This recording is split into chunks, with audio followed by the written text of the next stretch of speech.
So thank you very much for having me here. Do you see my presentation slides? Okay. Yeah. Yes. Excellent. So let me go full screen. So just for the sake of because I don't see the chat, you only see my slides at the moment, or you also Yes, see. we only see the slides. Okay, excellent. Just want to show that I had the right configuration here. So thank you very much for having me and for having us on behalf of my co-authors. So I'll be presenting, and maybe I will leave the floor at some point to Jooste and Stéphane Legat, who will be in the room to provide further comments to this presentation. First off, I wanted to start by saying that I hope that you and your family are safe and from the very unfortunate earthquake that happened, and I hope that on your side everything is okay, and I hope that the recovery will be smooth and as painlessly as possible. So, indeed, a couple of years ago, Charles, Stéphane, and I worked on integrating some natural/climate disaster in a macroeconomic modeling, and we have applied these methodology to Turkey for basically both earthquakes and floods, because some of the channels are pretty similar. So the background of this work was actually mostly climate motivated, but earthquake happens to also be a very strong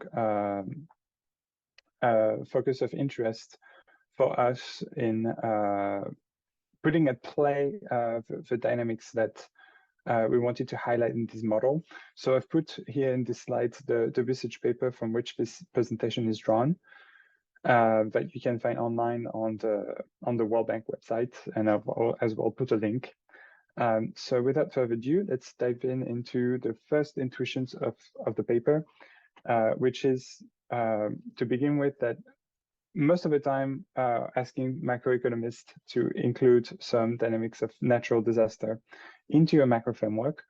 One of the first of the approximation would basically be to, okay, we have basically the capital stock that you see on the left-hand side. That's basically an accumulation of chairs and tables and infrastructure and buildings and so on. You sum everything up, and what we are focusing on is mostly the aggregate capital stock, this K component that sometimes we have a hard time to measure, just as a side note. But basically, essentially speaking, we bundle everything together as one aggregate and focus on this aggregate. So just for the sake of it, I put the perpetual inventory method type of equation in for the way that we are dealing with what is the capital stock here. So this is a situation before the natural disaster, a natural disaster occurs. Now let's see the situation after a natural disaster occurs, and most of the macroeconomic modeling that we usually encounter. So basically, the idea is that some assets are written off or just destroyed from natural disaster. So either destroyed or partially destroyed.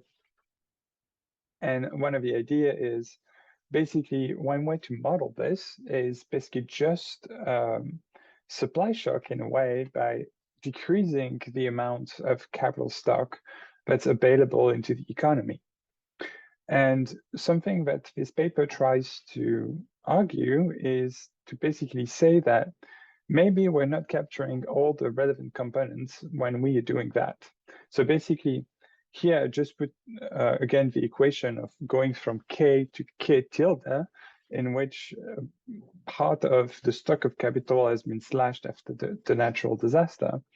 But the question that we ask ourselves will be in this paper is, would the total factor productivity be the same whether the economy is at K or at K tilde right after the shock? And of course, when I frame things this way, it means that it won't be the same. And there are a few evidence for this. So a broader question that I wanted to ask is, do we capture all the mechanisms that matter? And we're going to argue that at least there are two mechanisms that are worth further investigation when modeling natural disaster into a macroeconomic framework, which is the role of the total factor productivity and a role of reconstruction. And I will focus on these two components throughout this presentation and look at what type of policy could be put in place in order to smooth shocks after they occur, be it natural disaster such as earthquake, or more climate related such as floods, droughts, and so on. So in this paper, disasters affect the capital stock and TFP through two different independent processes, and I will expand them. The best response in terms of policy to the capital shock or a TFC shock will not be the same. It's something that we're as well going to explore. And these two channels are linked, and the connections are actually essential. So here I shared with you in the slides just two resources for the sake of it. It's of course not exhaustive. You can find many other examples in the literature in which scholars have tried to understand the role of the total factor productivity after an impact occurred. And what they found in a nutshell is that so here, for example, on the left, you see for example an example for wind, but like you also saw some example like on different geographies across the world on the right hand side. And it's the idea that when natural disaster occur, there is also the total factor productivity that's basically going down. So in a more scientific term, it means that what we argue is somewhat against the Helton theorem, in which that the effect of a natural disaster will be more consequential than just the loss of assets. It's one way to read this theorem in a way. Yes, and so one of the core idea, and just like let's put it in a plain and simple graphs that we can put together. And maybe I would just, yes, sorry, I was just trying to take down some of the feature I had on my screen because I couldn't see my slide fully. So what this graph is telling, the story that it's telling is, so first this graph is the production depending on the capital stock. So basically it's F of K. Let's assume that labor is constant or doing not important in that framework, just for the sake of it. And then let's consider that we have a decreasing return to scale. So essentially speaking, like let's say that we have a type of f of k is equal to k to the power alpha, with alpha being strictly below 1, in order to have this concave behavior. And let's say that our economy, and actually, do I have... No, sorry, I was trying to see if I... Yes. So here, normally you can see my mouse. Can someone confirm? Yes, we can see your mouse. Yeah, excellent. So basically, let's say that our economy starts at point A here, which is basically has a level of capital stock that is this K naught down here. Then basically the productivity of capital is, as usual, the derivative at point A. So basically it's somewhat representative, but so the marginal productivity of capital is represented by this green tangent over here. And so what's happening when a natural disaster occurs in that framework, and ignoring what I've just said about TFP, is that you have a destruction of capital stock that puts your economy from point A to point C, meaning that your means of production, or at least the marginal productivity of capital, will increase rather significantly, or at least will increase non-linearly with the type of shock that your economy experience, making basically much more profitable to invest in capital stock as soon as your economy has shifted from the point A to point C. So yeah, just this graph to say that these capital stock represents a collection of different assets throughout and can take different shapes and forms. And actually, what we're claiming, or what we are experiencing, the point we want to make here is that what's happening if instead of the shock being on the capital stock, but let's think of the shock being, for the sake of it, only on the total factor productivity. Your economy is going from this point A to this point C prime. So why? Because essentially, think of it as your economy Y is equal to F of K, and F of K and A being the total factor productivity. If you have a shock on the A, so A times K to the power alpha, basically a shock on the A would just shift your production line all the way down here, and making basically the productivity of capital actually a little lower, because if, and I believe, yes, and that's somewhat the point that's hidden here, in a sense that in the green part over here, in a sense that if you go down from this A to the C tilde, your new capital will be only as profitable as before, only if you repair what has been destroyed, and in doing that, you restore your TFP. Meaning that if you take the tangent on point A and the tangent on point C prime, the tangent point C prime will be actually the return on capital in a way, will be a little lower until you fix your TFP.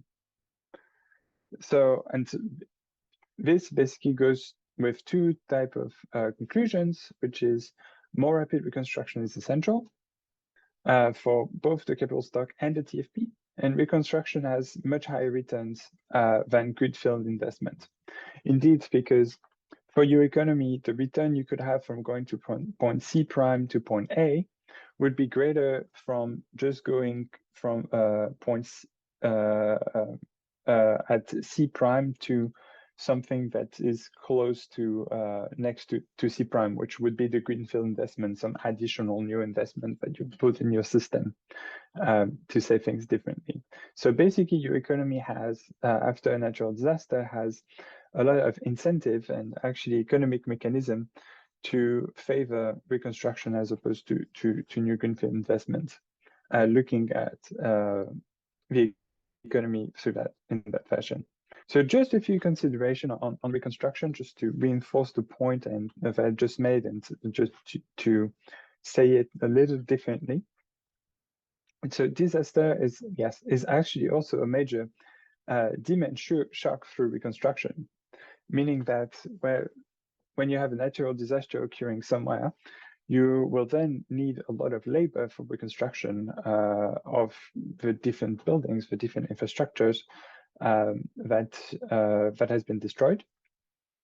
So basically, there is a relocation issue and also a demand boost, at least in the short term, for a few key sectors. And then when I say reconstruction, it means also all the value-added chains that is coming along with this reconstruction.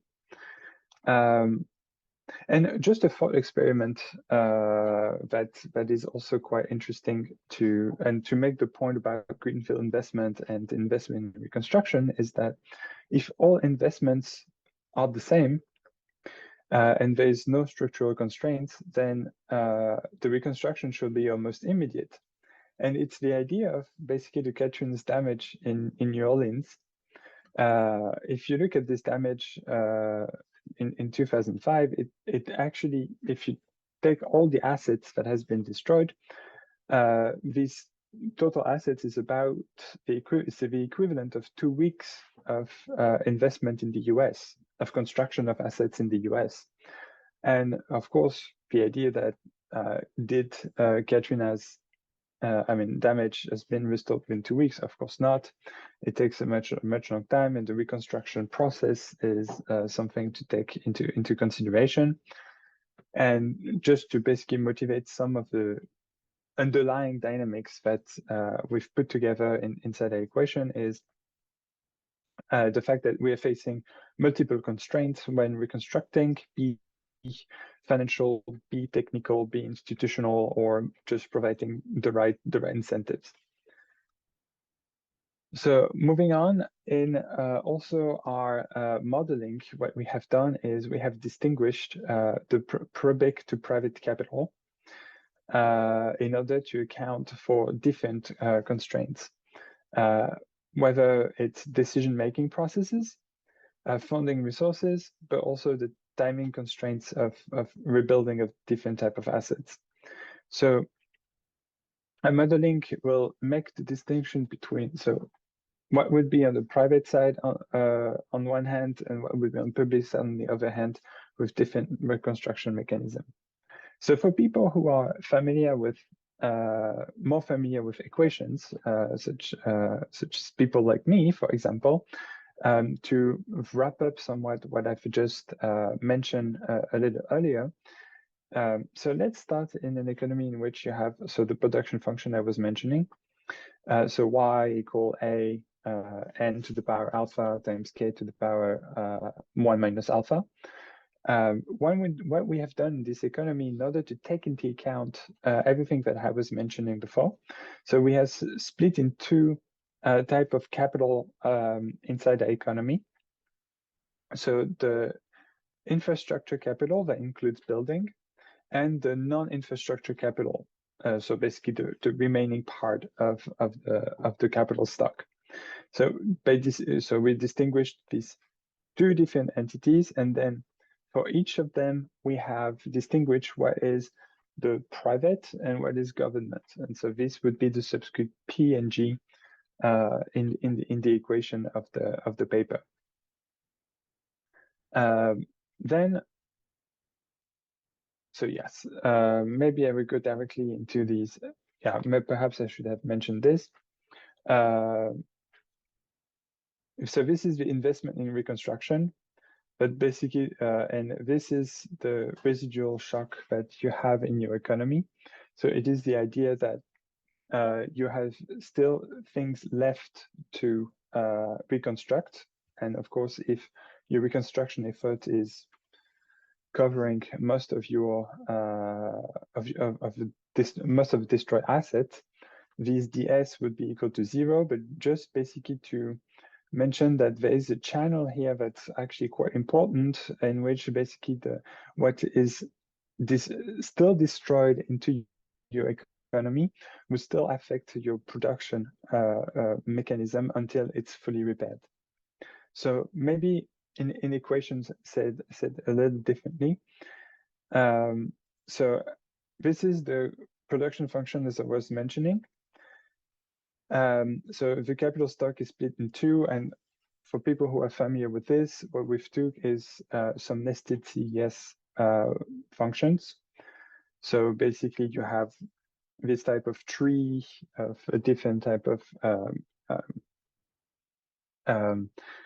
technology that you're choosing depending on the parameters of your CES functions. So you have your capital stock split in two, as I was saying, infrastructure, non-infrastructure, and each of them as split in two as well between private and government. Something that we have added into this framework is so this DS quantity here, which is yet again the destroyed capital stock that's basically that is still destroyed, meaning that is the stock of capital that has not yet been reconstructed.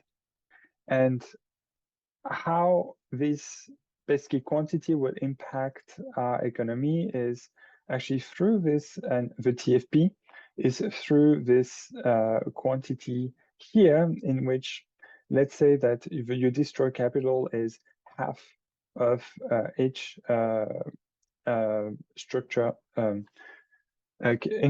capital. So basically, this DSP would be half of the K quantity, and the DSG would be half of this quantity. It means that here the penalizing factor to our economy and to our TFP will be about 1/2. So this is somewhat the spirit of it. Until you reconstruct, basically your TFP will will basically be going back to its previous level. And so to complicate things a little bit is the idea that so you have your destroyed capital stock here, as I was mentioning. So this is when the disaster occurs, the RD. So basically when there is no disaster and everything is zero, so this plays basically no role into your economy, then your destruction occurs for this variable, making this stock going up, and therefore impacting your production function. When this stock is being when there is reconstruction occurring, so basically this stock of what is yet to be reconstructed is going down, and therefore your economy is going back slowly to its former production level, to its former production frontier, in a way. And of course, everything that is being used for reconstruction is not basically being used to build new capital stock, obviously. So now all this lengthy introduction to basically introduce the way that we have added destruction process and reconstruction into a macro framework. So then one of the ideas was to use this framework in a macroeconomic model that we are using at the bank in order to test the dynamic of the system, but also see the type of policy that we could put in place in order to smooth certain shock or consequences of this dynamic. So basically, we have used the model MFMOD that is developed at the World Bank, mostly used for the macro poverty outlook, but now used a lot for the climate modeling that we are doing at the bank. When I say climate modeling, of course, it's climate macro modeling here in that context.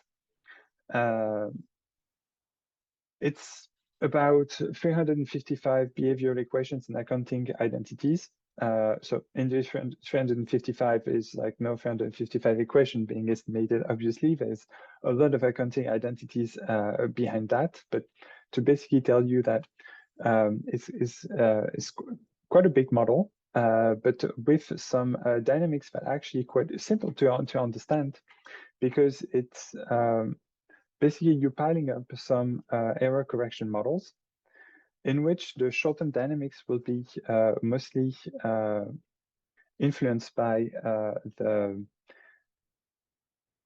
statistical model behind. So let's say it's by basically, of course, the data, but also the type of short-term dynamics that you put in your model, in which the growth rate will influence each other.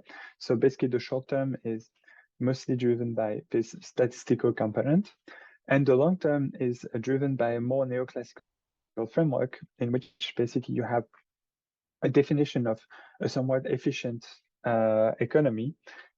For example, for some first of the conditions of coming from Cobb-Douglas framework and so on, that will steer the economy towards the long term. And so this will basically provide the long-term aspect of MFMOD, while the short-term is more driven by the data. This is definitely the type of models that you will see often in central banks or ministries of finance across the world. So follows some pretty similar logic. Now, the Turkey case, so maybe something that you're familiar with, is the type of natural disasters that occurs in Turkey. So this is some data that we pulled from the CCKP of the World Bank climate change portal, climate change knowledge portal, in which you have in which basically for the specific case of Turkey, so this is historical data, obviously. Historically speaking, the natural disaster that occurred the most is earthquake, followed by floods, and floods being influenced by climate. We expect this bar to take up more role as climate change is following its process. And same here with wildfire, extreme temperature, and so on. But this graph to basically tell you that there are two types of natural disaster that's standing out, historically speaking, which is the earthquakes and the flood. And knowing that earthquakes is the one that is damaging by far the most capital, because here on the y-axis you have the number of events, but it doesn't really mean that one event occurring from the earthquake is somewhat equivalent of an event, a flood event. So in terms of capital being destroyed, if you look at capital destroyed, earthquake would take even more space in this graph. So now jumping into the results. So first, let's look at what the model has to say when being hit by a single disaster. And here we have provided some simulations in our framework with basically what we call 1% damage, 4% damage, which mimics what happened in Marmara in 1999. And for the sake of the experiment, we have also suggested 10% damage. So actually our conclusions here are twofold. So yes, perhaps when I say percent damage, it actually refers to percent of GDP, but it's basically some loss that would be inflicted in the capital stock. So there's this distinction to have in mind when looking at this data. First conclusion that we have here is, first, there is some non-linearity in the system, meaning that if you look at the 1% damage versus the 4% damage, it's not just a multiplication by 4. It's actually bigger than that, so it actually amplifies. Second conclusion is we have some monetary effect that's coming into play into our model. So we see it in two different accounts here in these graphs. First, the response of nominal GDP on the left-hand side and the potential GDP response the real GDP on the left-hand side and the potential GDP response, where the potential GDP is responding quite, response is quite straightforward. The response of real GDP will be actually more smooth and takes more time to converge back to its equilibrium. And why? It's basically mostly due to the inflation distortion that will happen into the economy in the short term. And of course, so here on the bottom left corner, you see the inflation response that basically follows the same type of narrative of non-linearity as I was mentioning before. Now moving on to basically one of the key graphs of the paper, which is this one. So it takes a little bit to understand, but actually summarizes a lot of information at once. So bear with me for this one. So on the left, on the x-axis, you have the direct losses. So what I was mentioning before, the percentage of GDP that would be experienced by the infrastructure capital stock. And on the x-axis, you have the net present value consumption losses of your economy. Focusing on the orange dashed line, so just to provide an example, is if you have a 10% loss in your economy, in your infrastructure capital, the type of loss in terms of net present value of consumption would be of about 6-7%.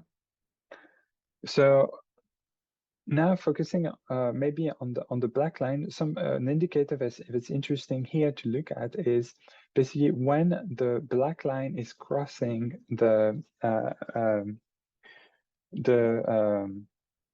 45 degrees axis, meaning the 45-degree axis is just like x equal y, in which you have which is represented by the gray dotted line.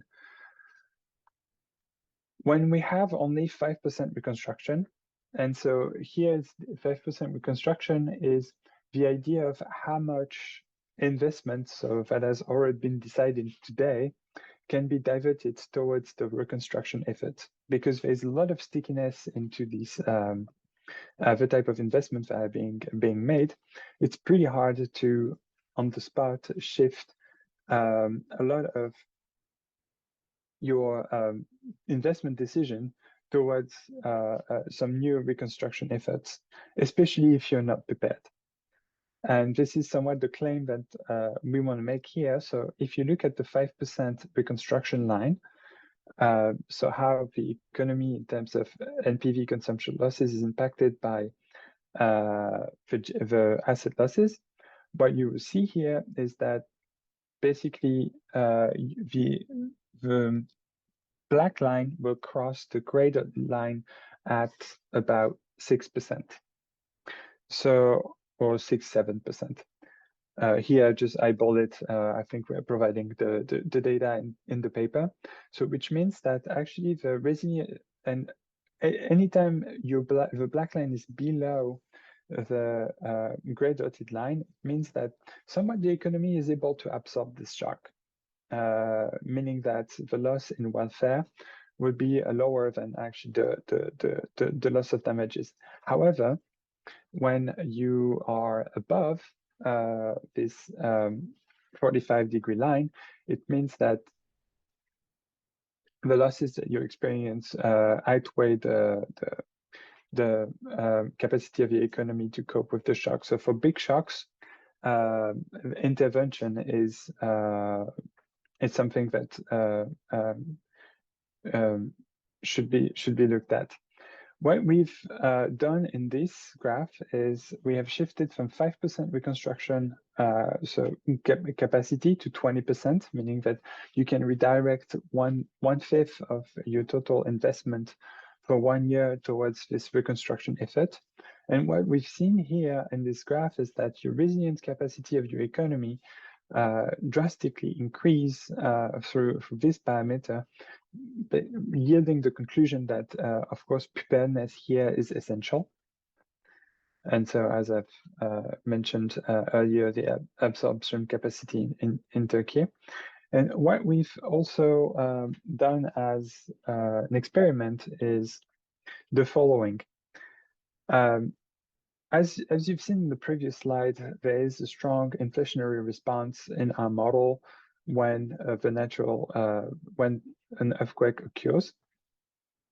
So what we have done is basically the experiment is when we have this increase in inflation, a standard Taylor rule would basically say that we should increase the interest rate, but increasing the interest rate is making the reconstruction effort harder because you increase the cost of capital. So let's try an experiment in which we basically freeze monetary policy at the time of the natural disaster, and then we reactivate the monetary policy after, just to basically see how our economy is responding to this policy, but how much we can actually the economy can cope better to the shock, because what we want to avoid is the double whammy effect, as I was mentioning before, basically having the decrease in capital stock on one hand, and the monetary response on the other hand, that makes reconstruction effort harder. And what we find is basically somewhat the same type of narrative in which just with this monetary suspension that I just mentioned, we were able to increase the resilience capacity of the Turkish economy through these simulations. So maybe for the sake of time and for the discussion, I will skip this slide, so perhaps summarize it in just one word, basically saying that we've made the experiment between when the economy is when a shock occurs, when the economy is at a boom or at a recession, what we find is when the economy is at the boom of this business cycle, the shock is harder on GDP. And why is mostly because when you're in recession, there's a lot of hidden resources that you can mobilize for the reconstruction efforts. So this contributes to the demand response, as I was mentioning earlier. Then this paper also shows two types of simulations, one with some projections of earthquakes and another one with projections of floods. So for the projection of earthquakes, we have used a model of total buildings in Turkey with some projections of where buildings will basically being developed. That we have been coupled with a seismic map that basically simulates the some potential earthquake of different type of frequencies. And basically what we were able to have through this is the type of percentage damage that we have depending on the frequency. So for example, here this 100 is an earthquake that's occurring at a frequency of every 100 years. And so as you go higher in the frequencies, of course, you have higher damages into your economy. And we've in the database that we had the 16 different type of buildings, we were able to extract what was the aggregate private sector damage and the aggregate public sector damage. That basically we have used. Then we extracted this information, and remember when I was presenting the model, we made the distinction between private and public. So we basically use this data in order to look at the type of losses that we would have into our models. So of course, as you go with time, you have more and more confidence interval growing into your economy. So and damages in GDP that basically could spread, let's say, like looking at 2091 between minus 1% to all the way to 0.5% compared to baseline. We also performed something similar with flood by taking some different climate scenarios into consideration, in which basically we have looked at how basically flood will impact the economy depending on a baseline scenario, in which we basically find that of course, as you have a higher temperature rise, the damage of your economies will become higher and a little bit in a non-linear fashion as well. And perhaps, so in terms of conclusion, we have suggested a framework of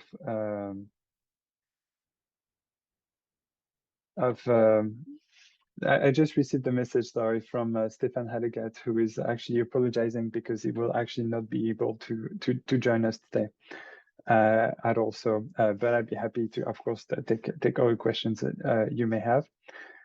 So the conclusion is we have basically built this framework. We basically show like how the reconstruction mechanism is very important, and also how the monetary response is also to be looked at with particular attention for the policy at the aftermath of natural disaster.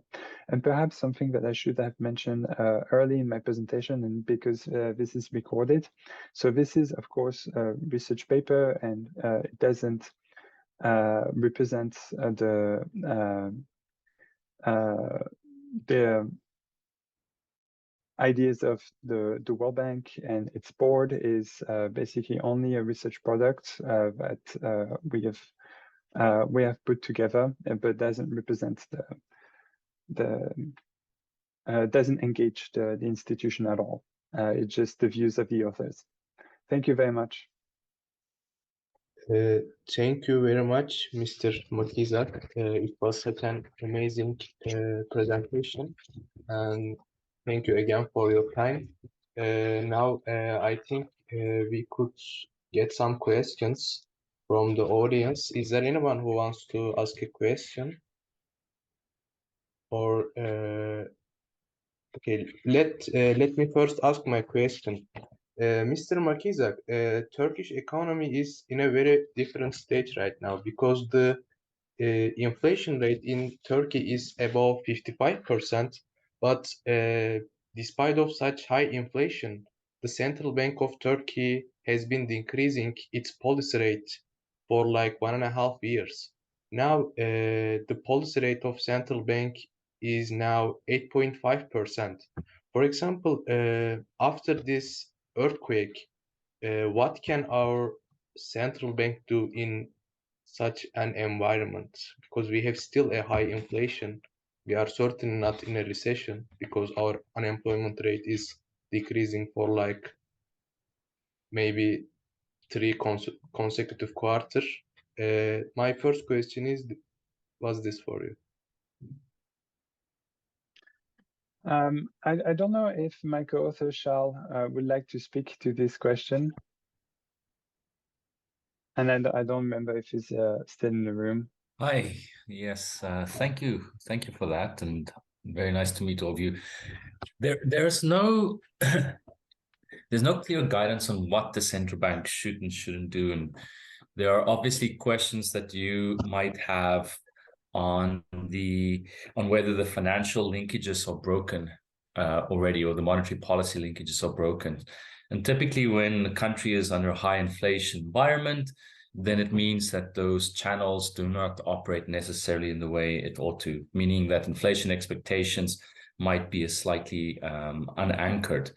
What the appropriate monetary policy response is very tricky. I think Florent discussed quite nicely the implications of delayed versus fast response to these shocks. It's tricky in the sense that the impact on inflation is not immediately clear. So when the earthquake hits, it operates first as a supply shock. So it's a cost push shock. So we know that the rental rate of capital goes up, as an example, because the supply of capital is less than demand. And this interacts also with labor. So labor costs tend to go up. So you would see that there would be increases in wages. And so a good question that you have to ask yourself is, should monetary policy respond to these types of supply shocks, and can it have really any effect? That's the first question. The second thing that makes it complicated is that there are second round effects. So once the inflation wage spiral starts to happen, then there might be a case for monetary policy to respond to actually curb the demand side implications of the shock. Now, it's an empirical question, and you'll see in the paper we try to reference and discuss some of the inflation responses. In some cases where a natural disaster hits, we do not necessarily see inflation, but in other cases we do. So, as an example, you might have in the Caribbean country where there was a natural disaster, hurricane, wiping out much larger share of GDP than what happened in Turkey, as an example.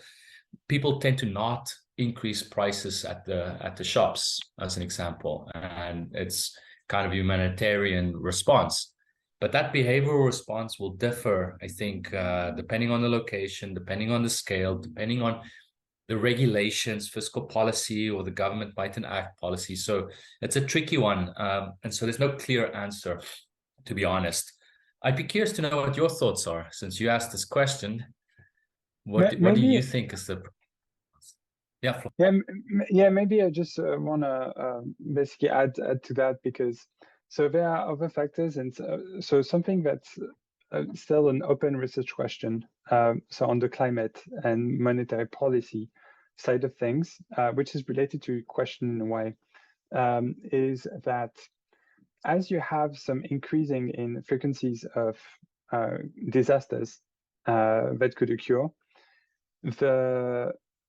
and potential, basically there are more increasingly potential to unanchor inflation, and therefore monetary policy will be much harder to conduct. And it's somewhat related to your question here, because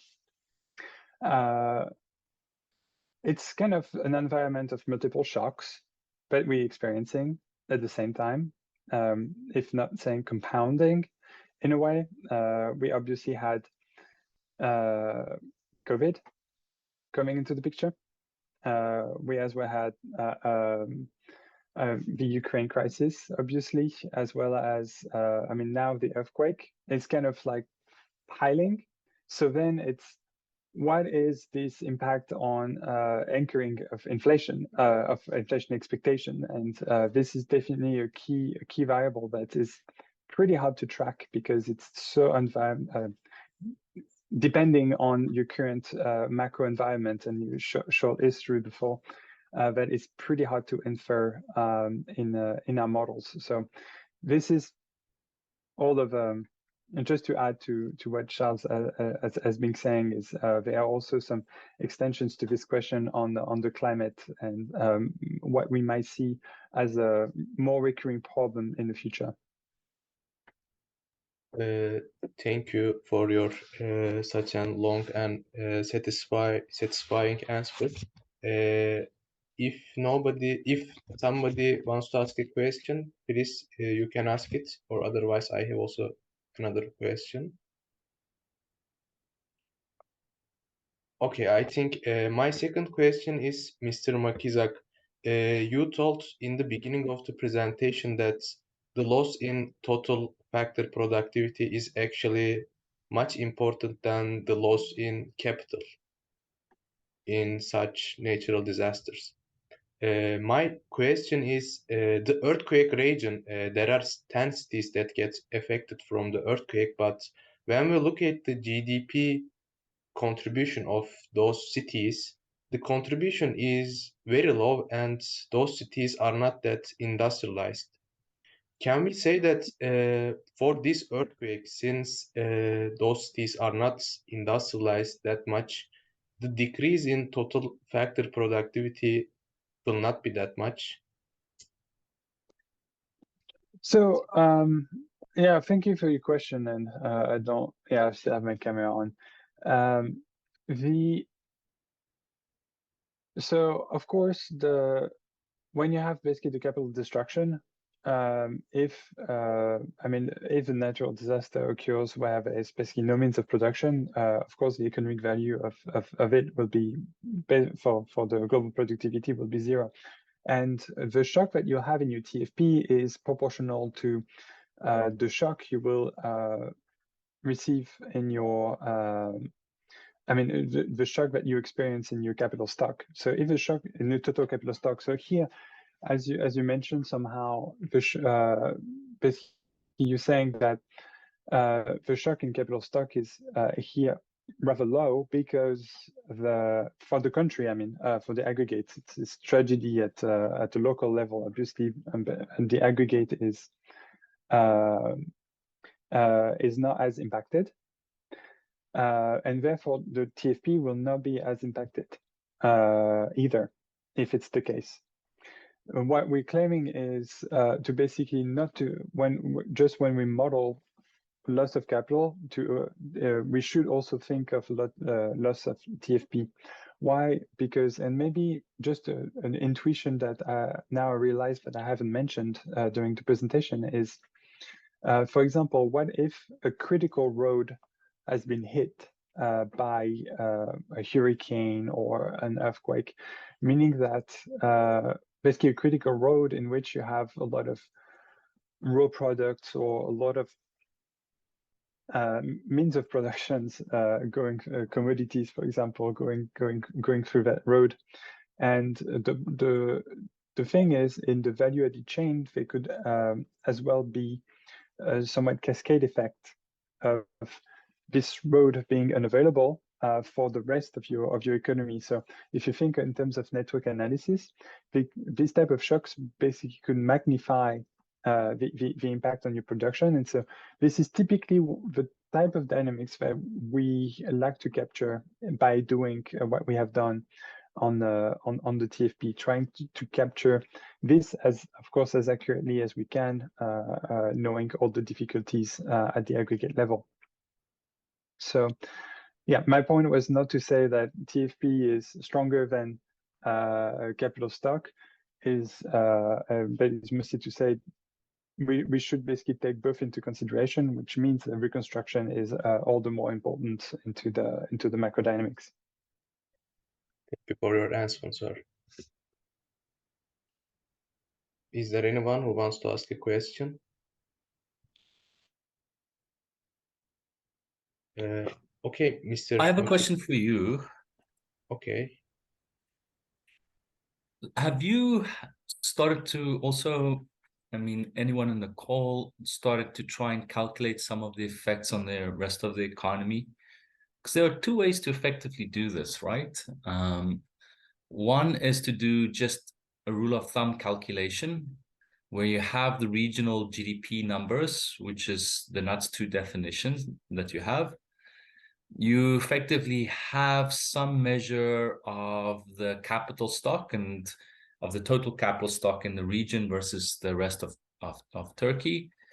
And there are multiple assessments already. I think Bloomberg released some assessments on the damages on assets. Have you had a look at try to quantifying these things even from a rule of thumb without a model? And then the second question, which is a tricky one, is if you build back, so if we build back the lost assets, are we building back only the lost assets from before the earthquake, or are we building back in a better way? So are buildings a bit more efficient? Are they more productive, as an example? So should we get a much better set of assets before? And then maybe a last question, which is a tricky one. If we build back, and if we take the president at his word, where he says that we will reconstruct within a year, because that was the reconstruction,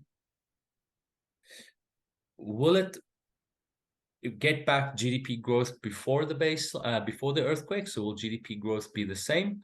And will there be a difference in the level of GDP? And this is a tricky one, because this is something we have to focus on our side.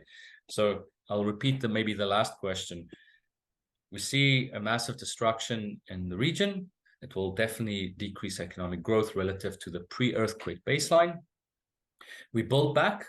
If we build back fast, we can maybe get back our growth, but in level terms, we might be permanently lower or higher, depending on the productivity of the reconstruction effort. So it would be interesting to know a little bit what all your thoughts are on this question. Thank you.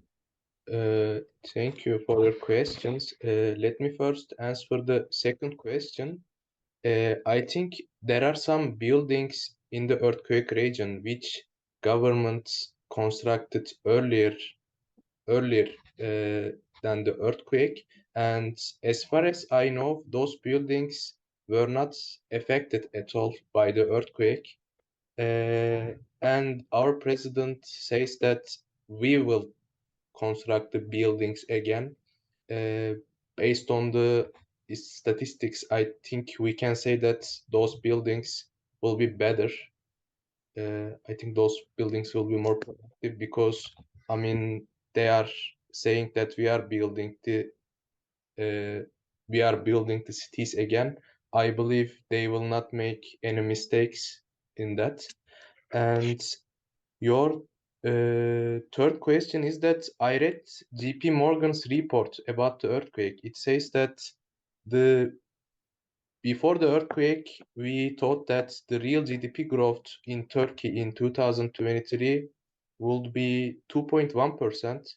And after the earthquake, they still insist on saying that the GDP growth, we don't have our earlier forecast for the GDP growth in Turkey, but they just say that in the first quarter in 2023, the GDP growth will be negative, but in the second quarter, because of the reconstruction, it will boost the economy so that GDP growth will not be affected in 2023. And according to the survey that our central bank conducts in every month, they send the survey to market participants. And according to that survey, the real GDP growth rate was decreased to 3.5% from the 4.1%. And that's just what the market participants think in our country. Thank you. You're welcome, sir. I guess we could end the meeting because there is no question. Thank you for your participation, and I want to personally thank you, Mr. McIsaac and Mr. Jooste, if I pronounce it correctly. I'm pronouncing it correctly. Thank you again. Thank you very much. Thank you very much.